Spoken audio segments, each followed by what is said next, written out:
কথা বলবেন না, স্পেসিফিক কথা বলবেন যে আমি আজকে তৈরি করছি এটা, আজকে আমার এটা ডেট দেওয়া উচিত ছিল, আমি দেই নাই, আমি কারচুপি করছি। এইগুলা কি আপনি ওই ওখান থেকে মডিফাই করে বানাইছেন না? জি স্যার, আমরা এখন সব প্রসেস করে এগুলা ওখান থেকে মডিফাই করে বানাইছেন সবগুলো না? একদম পুরোটা খালি করবেন এই সেকশন, পুরোটা খালি করে নিচে নেব না। একই অবস্থা, এই যে এর মধ্যে আপনার এই ভদ্রলোকের চেহারা লেগে যাচ্ছে, এই যে আপনার ফজলুর রহমান বাবুর চেহারা লেগে যাচ্ছে, এই টোটাল কেমিক্যালটাই খাবারে যাবে, টোটাল কেমিক্যালটাই খাবারে যাবে। এবং এই কেকগুলো তো বিশেষত আমাদের জন্মদিন পালন করা হয়, ছোট বাচ্চাদেরটা আমরা খুব আয়েশ করে পালন, এই বাচ্চাদের পেটে যাবে।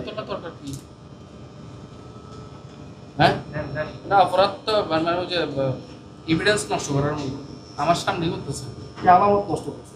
তো এই সাবজেক্ট লিখেন তো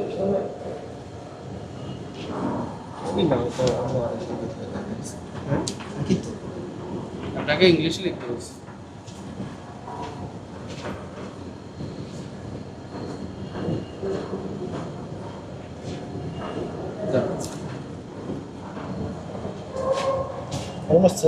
এটা ওনারই লেখা, কষ্ট হয়েছে না?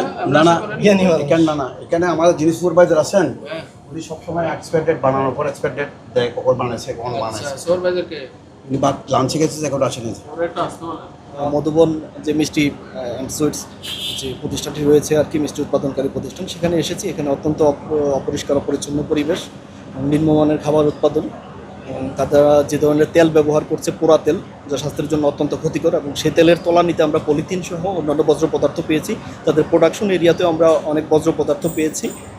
সেই সাথে তারা যে ধরনের কেক তৈরি করছিল, বিশেষত আমাদের জন্মদিন বা এই জাতীয় উৎসবের যে কেকগুলো তৈরি করা হয়, সেই কেকগুলোতে তারা বিভিন্ন খবরের কাগজ, ছাপা কাগজ এগুলো ব্যবহার করছিল, যা থেকে বিভিন্ন ধরনের কেমিক্যাল কেকের মধ্যে গিয়ে আমাদের দেহে যেতে পারে এবং আমাদের নানাবিধ রোগ হতে পারে, ক্যান্সার, কিডনি রোগ সহ নানাবিধ জটিল রোগ হতে পারে। তো এই জাতীয় অপরাধের প্রেক্ষিতে বিজ্ঞ মেট্রোপলিটন ম্যাজিস্ট্রেট মহোদয়, বিশুদ্ধ খাদ্য আদালত চট্টগ্রাম মেট্রোপলিটনের বিজ্ঞ মেট্রোপলিটন ম্যাজিস্ট্রেট মহোদয় জনাব মোহাম্মদ মোস্তফা, উনি দণ্ড ঘোষণা করেছেন 15 লক্ষ টাকা অর্থদণ্ড, অনাদায়ে 3 মাস কারাদণ্ড।